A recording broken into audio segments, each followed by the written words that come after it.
تبارك الذي نزل الفرقان على عبده ليكون للعالمين نذيرا۔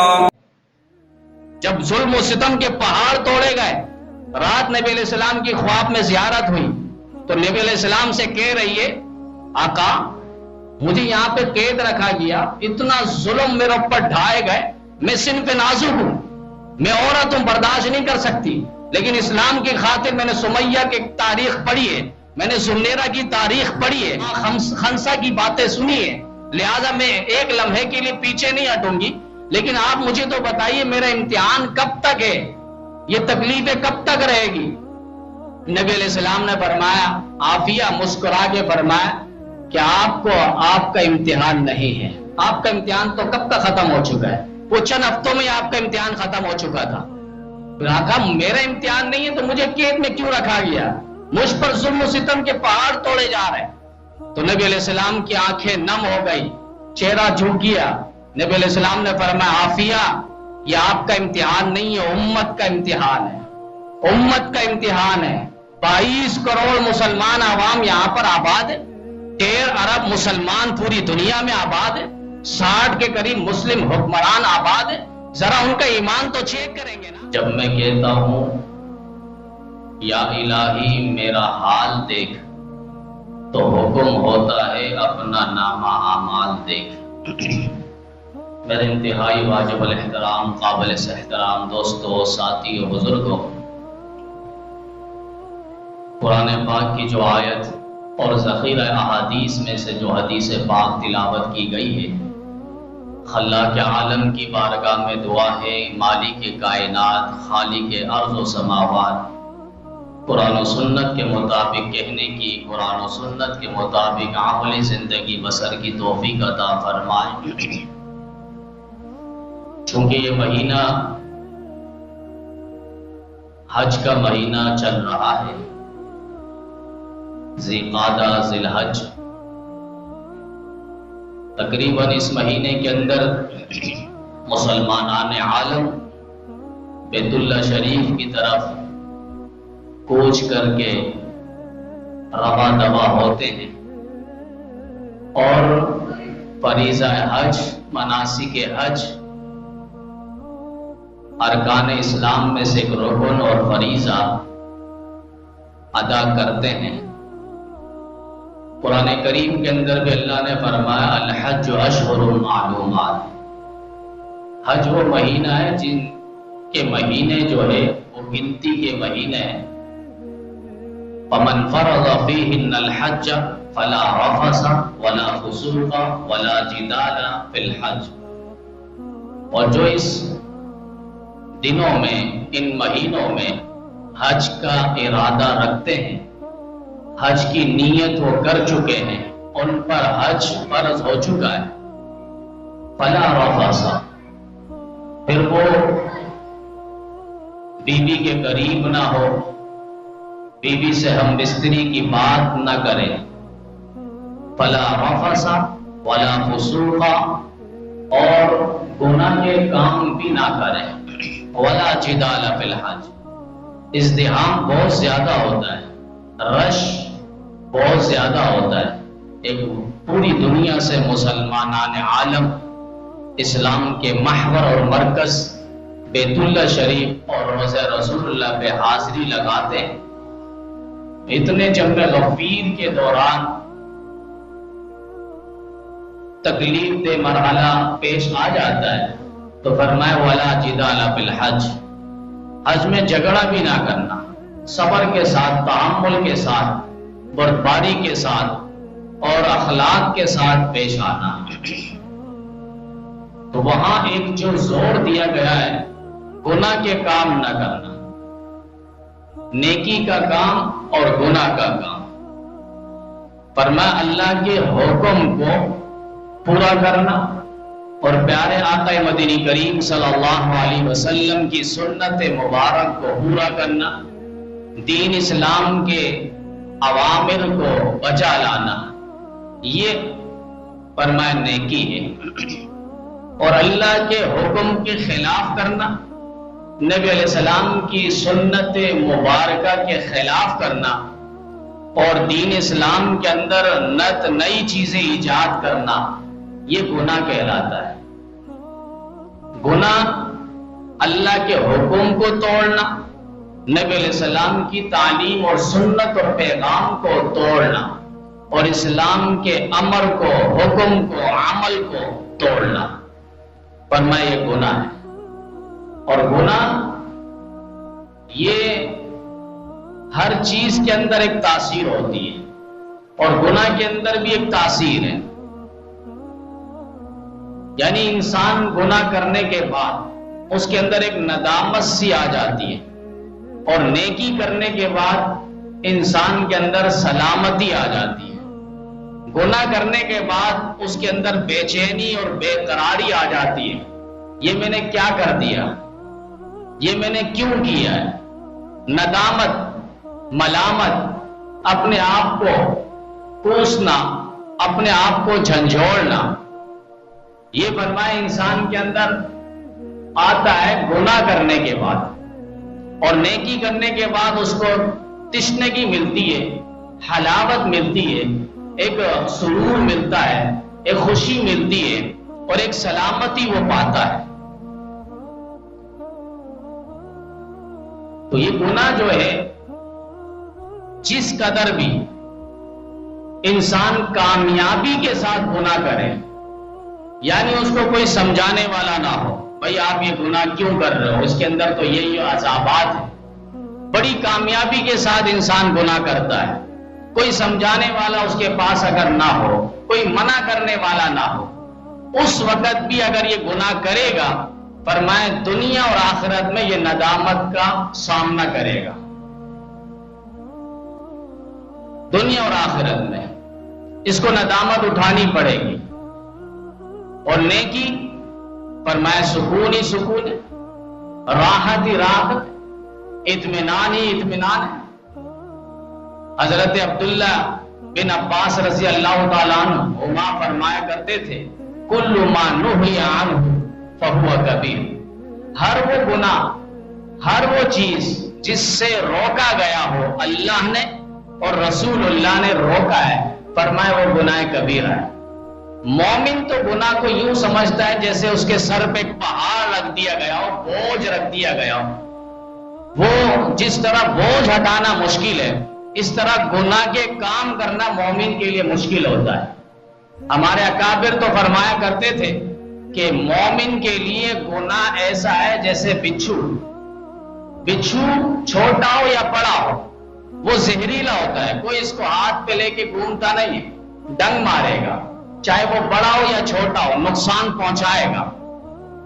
ہمارے مشائخ فرمایا کرتے تھے کہ گناہ مومن کے لیے ایسا ہے جیسے کہ سانپ ہے، بچھو ہے، فرمایا یہ چھوٹا ہو یا بڑا، انگارہ ہے، جلتا ہوا کوئلہ ہے، اب وہ چھوٹا ہو یا بڑا نقصان پہنچائے گا۔ بعض اوقات چنگاری بھی ہوتی ہے، وہ بھڑکتی ہوئی آنکھ پیدا کر دیتی ہے۔ تو ہمارے مشائخ فرمایا کرتے تھے کہ گناہ جو ہے یہ مومن کے لیے انگارے کی مانند ہے۔ اب انگارہ چھوٹا ہو یا بڑا، جب اس پہ ہوا پڑتی ہے تو پھر وہ بھڑک جاتی ہے، پھر وہ بہت بڑی آنکھ کی شکل اختیار کر جاتی ہے۔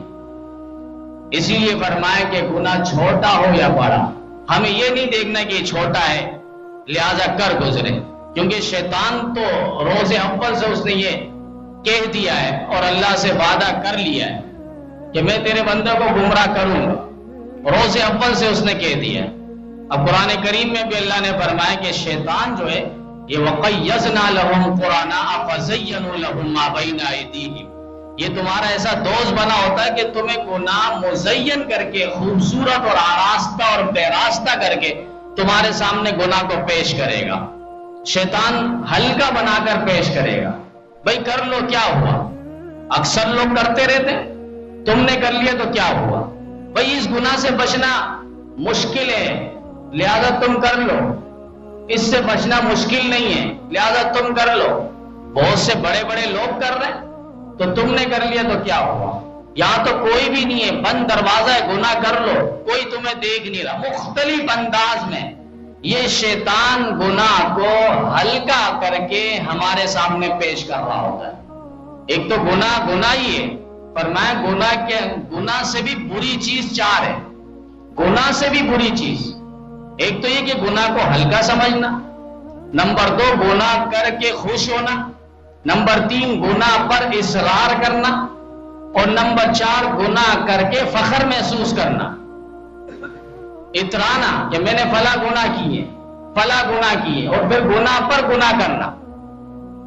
اسی لیے فرمایا لا تحقرن صغیرا ان الجبال من الحصا، چھوٹے سے چھوٹے گناہ کو بھی فرمایا معمولی اور حقیر نہیں سمجھنا۔ یہ تو چھوٹا گناہ تھا، کیا ہوا؟ بد نظری کر لی تو کیا ہوا؟ کسی کو ترچھی نگاہوں سے دیکھ لیا تو کیا ہوا؟ فرمایا ان الجبال من الحصا، بہت سے پہاڑ آپ دیکھیں گے پتھر جمع ہوتے ہوتے وہ پہاڑ بن گئے، کنکر جمع ہوتے ہوتے پہاڑ بن گئے۔ تو چھوٹے سے گناہ کو چھوٹا سمجھ کر نہ کرنا۔ فرمائیں کہ لا صغیرہ مع الاصرار ولا کبیرہ مع الاستغفار، چھوٹا گناہ اصرار کے ساتھ چھوٹا نہیں رہتا، یعنی چھوٹا گناہ میں سمجھوں کہ چھوٹا ہے، بار بار کرتا رہوں، اب یہ چھوٹا نہیں ہے، اب یہ بڑا گناہ ہو جا رہا ہے۔ جس طرح پتھر جمع کرتے کرتے اب وہ پتھر نہیں ہے، چٹان ہے یا پہاڑ ہے، انگارہ جمع کرتے کرتے اب انگارہ نہیں ہے، وہ آگ ہے۔ اسی طرح فرمائیں کہ چھوٹے گناہ کرتے کرتے لا صغیرہ مع الاصرار، کہ چھوٹے گناہ اصرار کے ساتھ چھوٹا نہیں رہتا، بار بار ہم چھوٹا گناہ کرتے رہے اور چھوٹا بول کے، ولا کبیرہ مع الاستغفار، اور بڑا گناہ استغفار کے ساتھ رہتا نہیں ہے۔ یعنی ہم نے سچے دل سے اگر توبہ کر لی، اللہ سے معافی مانگ لی، تو اللہ تعالیٰ کی ذات سے امید ہے کہ اللہ تعالیٰ ہماری مغفرت کر دے گا۔ قرآن کریم میں بھی اللہ نے فرمایا یا ایھا الذین آمنوا توبوا الی اللہ توبۃ نصوحا، ایمان والو پکی ٹھکی توبہ کر لو، سچی توبہ کر لو۔ حسن بصری رحمہ اللہ فرمایا کرتے تھے توبۃ نصوحا کا معنی تفسیر میں وہ فرمایا کرتے تھے، اس کا معنی یہ ہے کہ گناہ سے توبہ کرنے کے بعد گناہ سے اتنا ہی نفرت ہو جتنا کہ گناہ کی طرف اس کو رغبت تھی، خواہش تھی، چاہت تھی، لذت تھی۔ فرمایا اب گناہ سے توبہ کرنے کے بعد اس گناہ سے اتنی ہی نفرت ہونی چاہیے۔ اور علماء مفسرین یہاں تک فرماتے توبۃ نصوحا کا معنی تنزیہ الذم عن القلب، کہ گناہ کو دل سے بالکل مٹا دینا، تو ان گناہ کو دل سے بالکل ختم کر دینا، یعنی ارادہ اور نیت تک دل پہ نہ آئے۔ وہ انتہائی مشکل کام ہے کہ گناہ کا تصور بھی دل میں نہ آئے، ایسا ہو نہیں سکتا۔ لیکن فرمائے کہ کوئی اس طرح اسلاف بزرگان دین کتنے ہمارے اولیاء ان کے سوانح کا مطالعہ کریں گے تو آپ کو اندازہ ہوگا 20 سال تک گناہ کا تصور تک نہیں۔ امام غزالی رحمۃ اللہ علیہ نے لکھا ہے۔ تو یہ شیطان کا کام ہوتا ہے، وہ معمولی سا پیش کرتا ہے کہ یہ گناہ ہلکا سا ہے تو کیا ہوا کر لیا۔ بعض اوقات چھوٹے سے معمولی سی گناہ پر بھی اللہ تعالیٰ کی پکڑ آ جاتی ہے۔ بنی اسرائیل پہ بہت بڑے راہب تھے، حضرت داموس رحمۃ اللہ علیہ، بنی اسرائیل کے بڑے عابد گزار تھے، نیک انسان تھے۔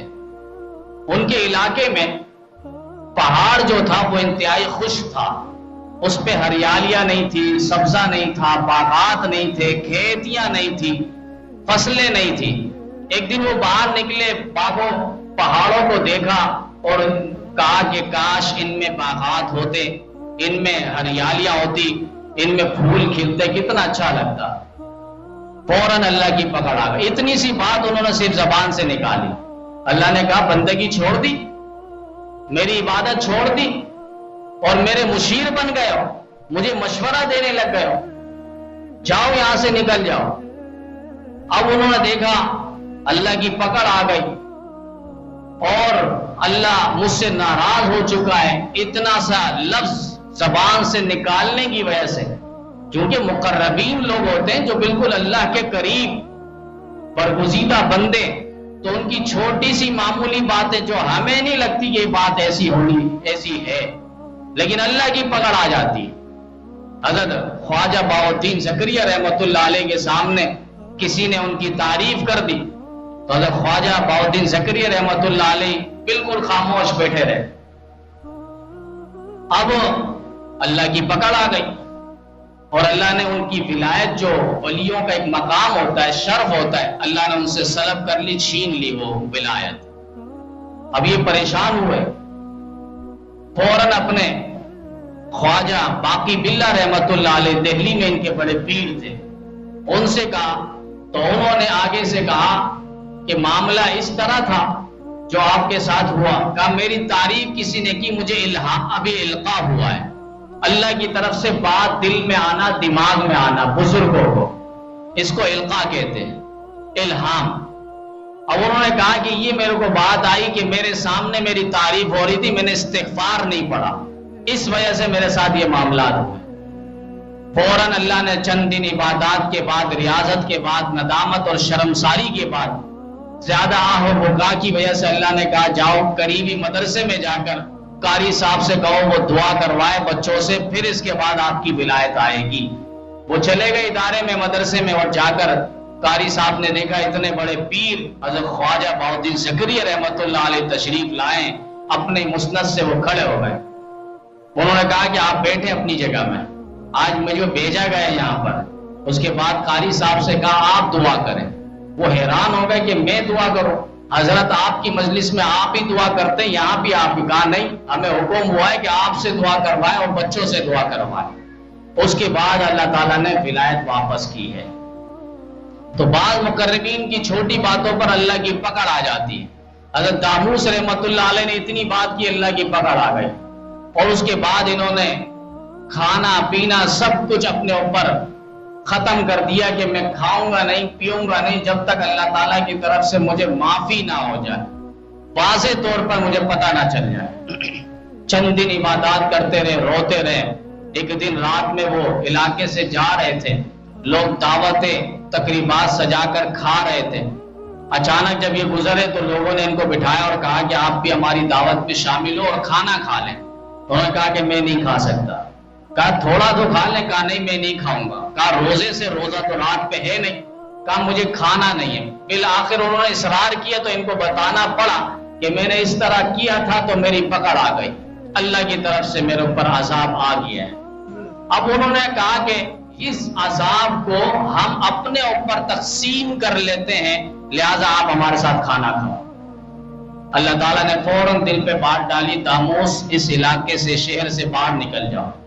انہوں نے میرے عذاب کو، میری مصیبت کو اور میرے اس ناراضگی کو انہوں نے معمولی سے سمجھ لیا، لہذا تم یہاں سے جلدی باہر نکلو، میں اس پوری بستی کو ختم کر دوں گا. اور اس بستی پر پھر اللہ تعالیٰ نے گرفت کیا اور اللہ تعالیٰ نے ان کو عذابات سے دوچار کیے. تو یہ بعض اوقات انسان گناہ کو ہلکا سمجھتا ہے اور شیطان اس کو ہلکا کر کے پیش کرتا ہے. اور سچی بات یہ، اگر اس گناہ کے اندر بدبو ہوتی ہم کسی مجلس میں جا نہیں سکتے. اگر انسان گناہ کرتا، جیسے بنی اسرائیل پہ گناہ کرنے کے بعد پیشانی پہ لکھ دیا جاتا، اس کے گھر کی دہلیز پہ لکھ دیا جاتا کہ اس نے فلاں رات فلاں دن یہ گناہ کیے ہیں. اگر اسی طرح ہمارے ساتھ ہوتا کہ اس نے گناہ کیے، اس گناہ کی وجہ سے یہ بدبو اس کے جسم سے مہک رہی ہے، پھوٹ رہی ہے، ہم کسی مجلس میں جا نہیں سکتے اور ہم پھر ان کو اپنی شکل نہیں دکھا سکتے.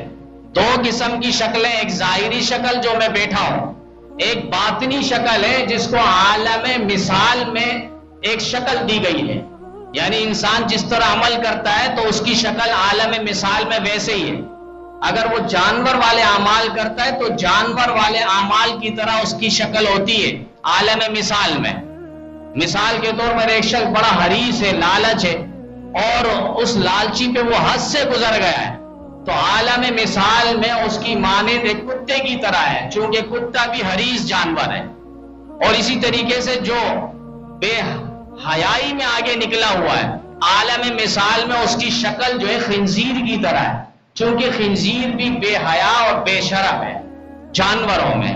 اسی طرح جو انسانوں کو دکھ پہنچاتا ہے، تکلیف پہنچاتا ہے، عالم مثال میں اس کی شکل جو ہے فرمائے کہ وہ بچھو کی مانند ہے. بچھو بھی انسان کو ڈنک پہنچاتا ہے، تکلیف پہنچاتا ہے۔ حضرت شاہ عبد العزیز محدث دہلوی رحمۃ اللہ علیہ کا مشہور واقعہ لکھا ہے، اور یہ چشم و چراغ ہندوستان کے تھے، اور یہ انہوں نے وہ کام کیا ہے، عرب و عجم میں ان کے نام کے اور ان کے حدیث کے ترانے گائے ہیں۔ آج تک نہیں، تا قیامت تک جو سلسلہ سند حدیث چلے گا وہ شاہ ولی اللہ محدث دہلوی رحمۃ اللہ علیہ تک جا کے ملے گا، اور شاہ ولی اللہ پورے عرب و عجم سے اٹھا کر پھر عرب کے شیوخ کے ساتھ وہ سند حدیث ملائیں گے۔ یہ بہت بڑا اعزاز ہے اور شرف ہے۔ ہندوستان میں امام الہند حضرت شاہ ولی اللہ محدث دہلوی رحمۃ اللہ علیہ اور ان کے خاندان کو یہ اعزاز ملا ہے۔ ان کے 4 بیٹے اور چاروں وقت کے بڑے بڑے محدث، حضرت شاہ عبد العزیز محدث دہلوی رحمۃ اللہ علیہ، انہوں نے بڑی جامع مسجد بھی بنائی، لیکن گھر کے ساتھ ایک مسجد بیت بنائی کہ عموماً وہاں وہ جماعت کر لیا کرتے تھے مصروفیات کی وجہ سے۔ مسجد بیت گھر کے ساتھ ہی بالکل ایک چھوٹی سی مسجد بنائی، وہاں جماعت کے ساتھ نماز پڑھتے تھے۔ جمعے کی نماز کے لیے وہ بڑی مسجد جامع مسجد میں جاتے، لیکن جب وہاں جاتے تو چہرہ ڈھانپ کر جاتے تھے۔ ایک دن مرید نے کہہ دیا، حضرت لوگ آپ کے دیدار کے لیے، آپ کو دیکھنے کے لیے، زیارت کے لیے بےتاب ہوتے ہیں، سارے امڑ آتے ہیں علاقوں میں، راستوں میں ہوتے ہیں، لیکن آپ چہرہ ڈھانپ کر جاتے ہیں۔ ایک دن 2 دن سالکین نے اس طرح کہا، تیسرے موقع پہ حضرت نے اپنی پگڑی اتاری اور چہرہ جو ڈھانپا ہوا تھا رومال سے وہ اٹھا کر اس مرید کے سر پر رکھا، جیسی رکھا چند منٹ بعد وہ بے ہوش ہو کے گر پڑا۔ ہوش پہ آیا، پوچھا کہ آپ کو ایسا کیا بے ہوشی ہو گئی؟ کہا کہ جیسی حضرت نے میرے سر پر یہ پگڑی رکھی تو مجھے کوئی انسان نظر نہیں آیا، یہ عالم مثال میں کوئی جانور ہے، کوئی گدھا ہے، کوئی سوار ہے، کوئی خنزیر ہے، کوئی بچھو ہے، کوئی سانپ ہے، کوئی نیبلا بنا ہوا ہے۔ اسی کو حضرت احمد علی لاہوری رحمت اللہ علیہ بہت بڑے بزرگ سے جب ملاقات ہوئی، اور یہ احمد علی لاہوری کوئی چھوٹا موٹا انسان نہیں، مفسر قرآن تھے، اور انگریز نے ان کو 45 سال تک انہوں نے قرآن کریم کا درس دیا، اور کئی سال تک انگریز کے نرگے میں رہے۔ انگریز نے برف کے بلاک پہ لٹا کر احمد علی لاہوری پر ظلم و ستم کے وہ پہاڑ توڑے تھے، اور انہوں نے کہا تھا، انگریزوں یاد رکھنا، تم میرے جسم کو تو ٹھنڈا کر سکتے ہو، لیکن میرے دل کے اندر جو اسلام کی حرارت اور آگ اور چنگاری جل رہی ہے، عشق نبوی پہ، نبی علیہ السلام کی محبت پہ جو چنگاری جل رہی ہے، اس کو تم بجھا نہیں سکتے۔ بالآخر گھٹنا ٹیک دیے اور احمد علی لاہوری رحمت اللہ علیہ کو باعزت بری کر دیا۔ یہ احمد علی لاہوری رحمت اللہ علیہ جس دن یہ ملتان کی سرزمین پہ ان کو قبر پہ لٹایا گیا تو اللہ تعالیٰ نے سارے مسلمانوں سے عذاب کو اٹھا لیا ہے۔ یہ احمد علی لاہوری رحمت اللہ علیہ کوئی معمولی انسان نہیں ہے، اتنے بڑے ولی تھے، اتنے بڑے روتے تھے۔ جب ان کا انتقال ہوا، بڑے عالم نے دیکھا خواب میں کہ اللہ تعالیٰ نے آپ کے ساتھ کیا معاملہ کیا، اللہ تعالیٰ نے معاف کر دیا۔ کہا وہ کیسے؟ کہا اللہ تعالیٰ نے مجھے بلایا اور کہا، احمد علی کیا ہو گیا، اتنے ڈرتے کیوں؟ بس یہ کہا تھا، میں پھر ڈر گیا۔ احمد علی لاہوری بہت زیادہ رونے والے تھے، آہو بکا اور سسکیاں کرنے والے تھے، خوف الہی دل کے اندر بہت زیادہ تھا۔ کہا آج ڈرنے کا موقع نہیں ہے احمد علی، آج تمہارے لیے بخشش کا پروانہ ہے، جاؤ جنت پہ جاؤ۔ یہ احمد علی لاہوری رحمت اللہ علیہ فرماتے ایک بزرگ سے میرے ملاقات ہوئی، اور میں نے بزرگ سے کہا حضرت میرے لیے دعا کیجئے۔ اس بزرگ نے کہا احمد علی اللہ تجھے انسان بنائے۔ کہا میں حیران ہوا، میں تو انسان ہوں۔ کہا پھر موقع ملا، میں نے اس بزرگ سے کہا حضرت میرے لیے دعا کیجئے۔ کہا پھر انہوں نے یہی کہا کہ اللہ تجھے انسان بنائے۔ بس اس کے بعد میں نے ان سے کہہ دیا حضرت میں تو انسان ہی ہوں۔ کہا ٹھیک ہے انسان ہو، لیکن بازار پہ تو دیکھو یہ انسان نظر آ رہا ہے۔ بس یہ کہنا تھا۔ اسی وقت اللہ تعالیٰ نے وہ پردے ہٹائے اور احمد علی لاہوری رحمت اللہ علیہ نے دیکھا وہاں کوئی بھی انسانی شکل پہ نہیں تھا، سارے جانور کی شکل میں، عالم مثال والی شکل پہ وہ لوگ تھے اپنے اعمال کی وجہ سے۔ اس کے بعد احمد علی لاہوری رحمت اللہ علیہ فرمایا کرتے تھے مالک تو سب کا ایک، مالک کا کوئی ایک، ہزاروں میں نہ ملے گا، لاکھوں میں تو دے۔ مالک تو سب کا ایک، اللہ تو سب کا ایک ہی ہے، لیکن اللہ کا کوئی ایک ہے، اللہ کا کوئی ایک ہے۔ کتنے یہاں پہ آبادی ہے؟ 500 گھر ہے، لیکن مسجد میں ایک بندہ بھی نظر نہیں آتا۔ 500 گھر ہے، ایک بندہ بھی صحیح سے نماز میں اور پابندی سے 5 وقت نمازوں میں ہم نظر نہیں آتے۔ تو اسی لیے احمد علی لاہوری رحم اللہ فرمایا کرتے تھے مالک تو سب کا ہے، مالک کا کوئی ہے، ہزاروں میں نہ ملے گا، لاکھوں میں تو دے۔ تو یہ احمد علی لاہوری رحمت اللہ علیہ بتا رہے ہیں کہ ظاہری شکل اور ہے اور ایک عالم مثال میں اس کی شکل اور ہے، اعمال کی وجہ سے انسان کے اعمال جس قدر ہوں گے اعمال عالم مثال میں پھر اس کی شکل ویسے ہوگی۔ فرمائے 3 گناہ ایسے ہیں جس کی وجہ سے انسان کو موت کے وقت کلمہ نصیب نہیں ہوتا۔ 3 گناہ ایسے ہیں۔ ایک تو یہ احکام شریعت کو بہت سمجھنا، میں پردہ کیوں کروں؟ صرف پردہ میرے لیے، چہرے کا پردہ نہیں ہے اور ان سے پردہ نہیں ہے، دیور سے پردہ نہیں ہے، وہاں ببانگے توہل کے ہیں، اللہ کی ناراضگی ہے۔ نبی علیہ السلام نے خود فرمایا پردہ کرو۔ نابینا صحابی آ گئے جو آنکھوں سے دیکھ نہیں سکتے، نبی علیہ السلام نے اپنی بیویاں محترمات سے کہا اور ان بیویوں کو اللہ نے کہا میں نے ان کو پاک صاف کر دیا ہے، دلوں میں کچھ بھی نہیں ہے، لیکن ان کو بھی حکم ہو رہا ہے کہ آپ پردہ کروائیں، ان کو پردہ کروائیں۔ اور آج کی خواتین وہ کیسے عذر پیش کر سکتی ہیں؟ ہم وہی پھل اٹھاتے ہیں ٹھیلے سے جن کے اندر چھلکا لگا ہوا ہو، جو چھلکوں میں ڈھکا ہوا ہو، جو چھلکے سے ہٹ جائے آپ پھر دیکھیں مکھیاں کس قدر بن بن کرتی ہے، اس کو ہم اٹھانے کو بالکل دل نہیں چاہتا۔ تو جو پردے سے باہر آتی وہ مثال اپنا یوں سمجھ لیں۔ تو پردہ اس کو بوجھ نہ سمجھے، اللہ کا حکم سمجھے اور اسی میں ہم اپنی عافیت سمجھے اور عزت اور شرف سمجھے۔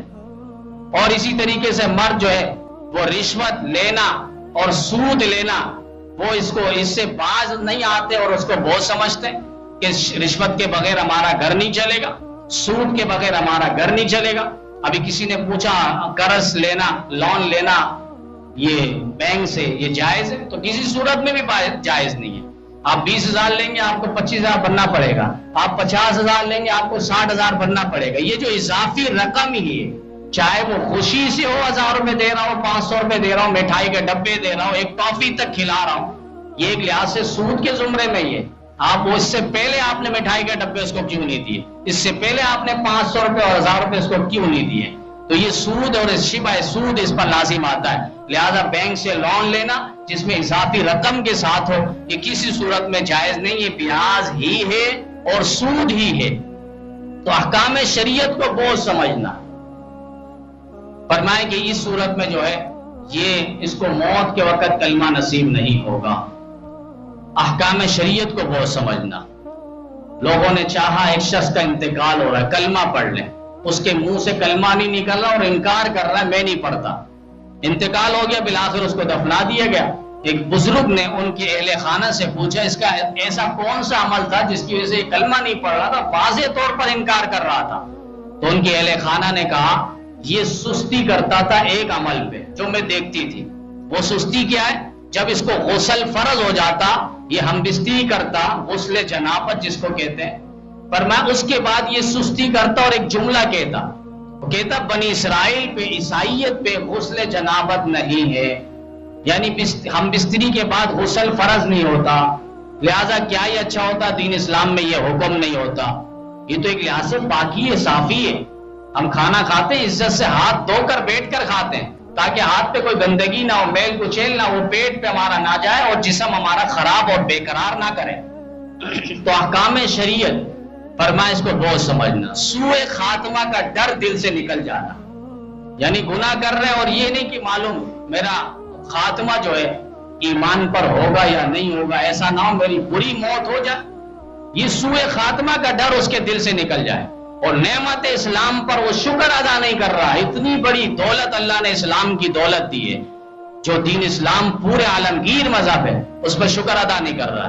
الاسلام حق والکفر باطل، اسلام حق مذہب ہے اور کفر باطل ہے۔ جتنا بھی ڈنڈاتے پھرے ایک نہ ایک دن یہ پسپا ہوگا اور ذلیل ہوگا، یہ کفر کا نام و نشان دنیا سے ختم ہو جائے گا۔ اللہ نے قرآن کریم میں اس کی مثال دی ہے کہ سمندر کے اوپر جس طرح جھاگ ہو، تو جھاگ آپ دیکھیں گے بعض اوقات پانی آپ کو نظر نہیں آئے گا، سونا ابالنے والا پگھلانے والا آپ اس کو دیکھیں تو سونا اصل چیز جو ہے وہ نیچے رہ جاتا ہے سونا، اور جھاگ جو ہے اوپر آ جاتا ہے۔ اب جھاگ دیکھیں گے تو آپ کو سونا نظر نہیں آئے گا۔ اب کفر کی ان حرکتوں کو آپ دیکھیں گے، شرارتوں کو دیکھیں گے تو اصل حق آپ کو نظر نہیں آئے گا۔ حق والے کون ہیں، اسلام والے کون ہیں، ایمان والے کون ہیں؟ پوری دنیا میں اس نے تہلکا مچایا ہوا امریکہ اور یورپ، اور اس نے سمجھا اسرائیل کو کہیں خونخوار درندہ اور بیڑیا کو لگایا ہوا ہے، جہاں چاہتا ہے کچھ نہ کچھ کرتا ہے.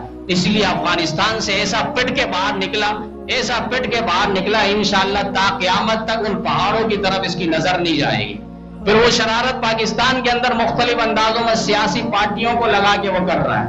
اور ڈاکٹر عافیہ صدیقہ جس طرح ہم نے بتلایا کہ ان کو رہائی کا پورا باقاعدہ اندیہ ظاہر کیا، امریکہ نے کہا ہم اس کو آزاد کر دیں گے، طالبان سے کہا، لیکن اس کے باوجود پاکستان کے حکمران نام نہاد جو ایک ڈانسر عورت کے پیچھے اور ایک طوائف عورتوں کے پیچھے پڑ کر ایک ہی دن میں راتوں کو ان کو اشتہارات اور پوسٹ کر کے ان کو مشہور کرواتے ہیں، لیکن پاکستان اور قوم اور ملت کی بیٹی، مظلوم بیٹی اور بہن ان کے لیے آواز نہیں اٹھا رہے. ڈالروں کے عوض اس کو بیچا گیا. لیکن یاد رکھیں ان کی بہن نے ایک پیغام دیا تھا. وہ پیغام کیا تھا؟ مجھ آپ کے لیے اور پوری امت مسلمہ کے لیے اس کے اندر درد بڑا پیغام ہے. اس کو پیغام کو آپ سنیں تو صحیح. ڈاکٹر عافیہ صدیقہ کو جب ظلم کیا گیا، ان کے چہرے پر تیزاب ڈالا گیا، جسم پر انہوں نے مختلف حربے استعمال کیے تاکہ یہ راز اگلے. وہ راز کیا تھا؟ ان کو ایسا فارمولہ آتا تھا جس فارمولے کی ایجاد کے بعد ایسا جدید اسلحہ جس سے تباہی زیادہ ہو. امریکہ کو پتا چلا، انہوں نے کہا یہ فارمولہ ہمیں چاہیے تاکہ مسلمانوں کو، اسلام کو سب سے زیادہ نقصان پہنچائے. انہوں نے کہا کہ میں یہ فارمولہ دے ہی نہیں سکتی، مجھے ختم کر دو، لیکن میری وجہ سے اسلام اور مسلمانوں کو نقصان پہنچے یہ نہیں ہو سکتا. اور مجھے یہ بھی معلوم ہے تم یہ فارمولہ مجھ سے لینے کے بعد مجھے ختم کر دو گے، لیکن ہوگا تو وہی، اسلام کو اور مسلمانوں کو تم نقصان پہنچاؤ گے، میں ختم ہو جاؤں گی، لیکن یہ فارمولہ تمہیں کسی صورت میں بتاؤں گی نہیں. یہ وہ عورت ہے جب ظلم و ستم کے پہاڑ توڑے گئے، رات نبی علیہ السلام کی خواب میں زیارت ہوئی تو نبی علیہ السلام سے کہہ رہی ہے آقا مجھے یہاں پہ قید رکھا گیا، اتنا ظلم میرے اوپر ڈھائے گئے، میں صنف نازک ہوں، میں عورت ہوں، برداشت نہیں کر سکتی، لیکن اسلام کی خاطر میں نے سمیہ کی تاریخ پڑھی ہے، میں نے زنیرہ کی تاریخ پڑھی ہے، میں نے ماں خنسا کی باتیں سنی ہے، لہذا میں ایک لمحے کے لیے پیچھے نہیں ہٹوں گی، لیکن آپ مجھے تو بتائیے میرا امتحان کب تک ہے، یہ تکلیفیں کب تک رہے گی. نبی علیہ السلام نے فرمایا، عافیہ مسکرا کے فرمایا کہ آپ کو آپ کا امتحان نہیں ہے، آپ کا امتحان تو کب کا ختم ہو چکا ہے، وہ چند ہفتوں میں آپ کا امتحان ختم ہو چکا تھا. کہا میرا امتحان نہیں ہے تو مجھے قید میں کیوں رکھا گیا، مجھ پر ظلم و ستم کے پہاڑ توڑے جا رہے. تو نبی علیہ السلام کی آنکھیں نم ہو گئی، چہرہ جھک گیا. نبی علیہ السلام نے فرمایا عافیہ یہ آپ کا امتحان نہیں ہے، امت کا امتحان ہے، امت کا امتحان ہے. 22 کروڑ مسلمان عوام یہاں پر آباد ہے، 13 ارب مسلمان پوری دنیا میں آباد ہے، 60 کے قریب مسلم حکمران آباد ہے. ذرا ان کا ایمان تو چیک کریں گے نا، وہ جنت پہ جائیں گے کس منہ سے جائیں گے؟ ایک مظلوم بیٹی اور بہن کے لیے انہوں نے آواز نہیں اٹھائی. ہر حربہ استعمال کر سکتے تھے، 2 منٹ میں وہاں سے لا سکتے تھے. ذرا ان کا امتحان چیک کرنا ہے. تو یہ مجھ آپ کا امتحان ہے، ہم کس طرح احتجاج ریکارڈ کروا رہے ہیں، کس طرح ان کے لیے دعا کروا رہے ہیں اور کر رہے ہیں، یہ سب اللہ کی بارگاہ میں پیش ہو رہا ہے. تو ضرورت ہے کہ جس حساب سے بھی احتجاج ریکارڈ کرانے کی ہمت ہو وہ احتجاج ریکارڈ کروائے. اگر گورنمنٹ سے نہیں کروا سکتے اللہ کے پاس اپنا احتجاج ریکارڈ کروائے. روز 2 رکعت صلاۃ حاجت پڑھیے اور مظلوم بہن اور بیٹی کے لیے، ڈاکٹر عافیہ صدیقہ کے لیے جو اسلام کی عزت اور آبرو ہے اور مسلمانوں کی عزت اور سر تاج ہے اور عزت اور شرف ہے، ان کی رہائی کے لیے دعا ہمہ وقت کریں. تو یہ احکام ہے، فریضہ. شریعت کو بہت سمجھنا، موت کے وقت کلمہ نصیب نہیں ہوگا. سوء خاتمہ کا ڈر نہ ہو کہ میری موت کس حالت پہ ہوگی، فرمائے کہ یہ بھی موت کے وقت اس کو کلمہ نصیب نہیں ہوگا. تیسرے نمبر میں فرمائے کہ جو یہ احکام شریعت، نعمت اسلام، فرمائے کہ اس کو جو ہے وہ شکر کے نگاہوں سے نہ دیکھے، اس پر بھی فرمائے کہ یہ موت کے وقت کلمہ نصیب نہیں ہوگا. تو فرمائے کہ توبہ سے ہوتا ہے کیا ہے؟ اللہ کی محبت نصیب ہوتی ہے. التائب حبیب اللہ، التائب حبیب اللہ، اللہ اپنا حبیب بناتا ہے، اللہ محبت کرتا ہے. فرشتوں کو آخری موت کے وقت اس کے سامنے بھیجتا ہے اور فرشتے اس کو اس کا اچھا مقام اور انجام دکھاتا ہے کہ تم مرتے ہی اس ٹھکانے پہ جاؤ گے، اس جگہ پہ جاؤ گے، اس کے لیے خوشی کا پیغام ہوتا ہے۔ اور موت کو فرمائے کہ اس وقت توبہ بار بار انسان کرتا ہے، گناہ ہو جائے پھر توبہ کر لیں، گناہ ہو جائے، بعض کہتے ہیں کہ میں نے توبہ کی پھر گناہ، توبہ پھر گناہ ہو جائے پھر توبہ کر لیں۔ گرمی لگتی ہے ہم نہا لیتے، پھر پسینہ آئے گا پھر نہا لیں، پھر پسینہ آئے گا پھر نہا لیں۔ ایک کفن چور تھا نبی علیہ السلام کے زمانے میں، انتہائی آخری واقعہ ہے۔ حضرت عمر رضی اللہ تعالیٰ نبی علیہ السلام سے ملاقات کے لیے، خدمت کے لیے جا رہے تھے، راستے پہ اس شخص کو دیکھا، نوجوان سر نیچے کر کے بہت تیز تیز رو رہا تھا۔ حضرت عمر نے پوچھا خیریت؟ کہا آپ کے نبی کے پاس مجھے لے جانا ہے اور میں کچھ معاملات ہے نبی علیہ السلام کے سامنے پیش کرنا ہے۔ کہا چلو، پھر لے گیا نبی علیہ السلام کے در اقدس پہ، یہ پھر رونا شروع ہوا۔ نبی علیہ السلام نے فرمایا یہ کون ہے؟ کہا اس کو لایا جائے، لایا گیا، پھر وہاں رونا شروع۔ نبی علیہ السلام نے دیکھا اتنا چیخ چیخ کے رو رہا ہے، کیا ہوا؟ کہا آقا بہت بڑا گناہ ہو گیا۔ کون سا گناہ؟ بہت بڑا۔ کتنا بڑا؟ اللہ کے عرش سے بھی بڑا؟ کہا بہت بڑا گناہ ہو گیا۔ اللہ کی کرسی سے بھی بڑا؟ کہا اس سے بھی بڑا گناہ ہو گیا۔ شرک کیا ہے تم نے، کسی کو قتل کیا ہے؟ کیا آقا نہیں، اس سے بھی بڑا گناہ ہوا ہے۔ نبی علیہ السلام نے پوچھ لیا کیا ہوا؟ کہا میں کئی سال سے کفن چور ہوں، کفن چوریاں کرتا ہوں، رات کے وقت میں قبرستان جاتا ہوں اور کفن چوری کر کے اپنی ضروریات پوری کرتا ہوں۔ پھر کہا ایک رات میں گیا تو انصار کی کوئی لڑکی دفن تھی اور میں نے کفن چوری کی، میں جانے لگا، شیطان مجھ پر مسلط ہوا اور میں نے پھر اس سے منہ کالا کیا، میں نے اس کے بدکاری کر دی، میں نے زنا کر لیا۔ کہا میں جیسی اٹھا تو مجھے اس لڑکی سے آواز آئی، اے اللہ کے بندے، تو نے مجھے سب کے سامنے، مجمع کے سامنے ننگا اور برہنہ کر دیا، کل قیامت کے دن میں حالت جنابت میں آؤں گی، ناپاکی کی حالت میں آؤں گی۔ بس یہ کہنا تھا، میں وہاں سے چل پڑا، لیکن مجھے بے چینی اب تک ہے، بے قراری اب تک ہے، سکون نہیں مل رہا، میں نے بہت بڑا گناہ کر لیا۔ نبی علیہ السلام نے کہا تم نے تو بہت بڑا گناہ کیا ہے۔ اب یہ سننا تھا نبی علیہ السلام سے، فوراً یہ اٹھ گئے۔ ایسا نہ ہو نبی علیہ السلام کوئی ایسی بات کر دے اس کے لیے تباہی اور بربادی ہو جائے۔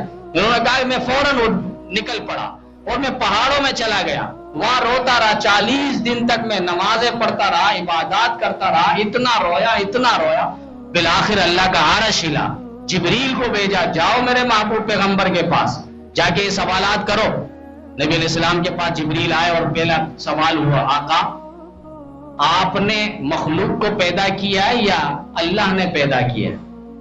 نبی علیہ السلام نے فرمایا مجھے بھی اور مخلوق کو بھی اللہ نے پیدا کیا ہے۔ اچھا، آپ مخلوق کو رزق آپ دیتے ہیں یا اللہ دیتا ہے؟ کہ اللہ ہی سب کو رزق دیتا ہے۔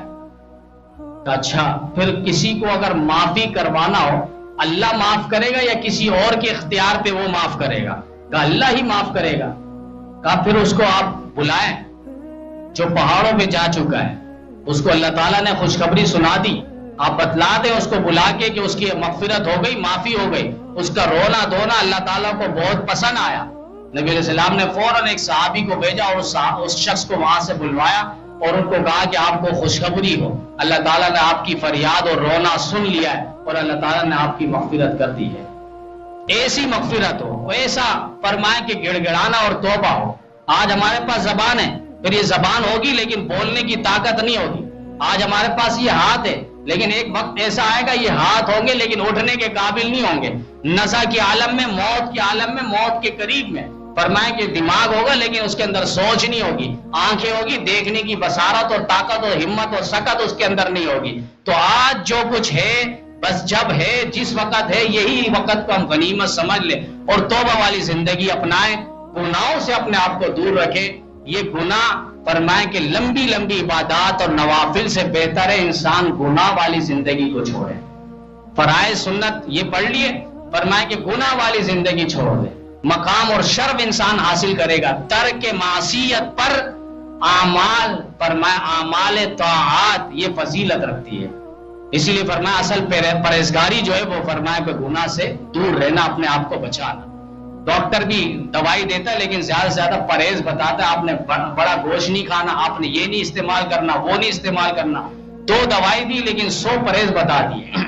تو فرمایا اسی طرح ہم عبادات فرائض سنتوں کو ادا کریں، گناہوں سے اپنے آپ کو، نظر کی حفاظت ہو، آنکھوں کی حفاظت ہو، کان، سماعت، دماغ کی، ان سب کی حفاظت ہو، غیبت ہمارے دماغ کے اندر نہ جائے، زبان سے غیبت ادا نہ ہو، اور موبائل پر بھی اگر نظر رکھیں تو اس کو بھی صحیح انداز میں استعمال ہو. اللہ تعالی ہم سب کو گناہ والی زندگی سے ہٹ کر توبہ والی زندگی اپنانے کی توفیق عطا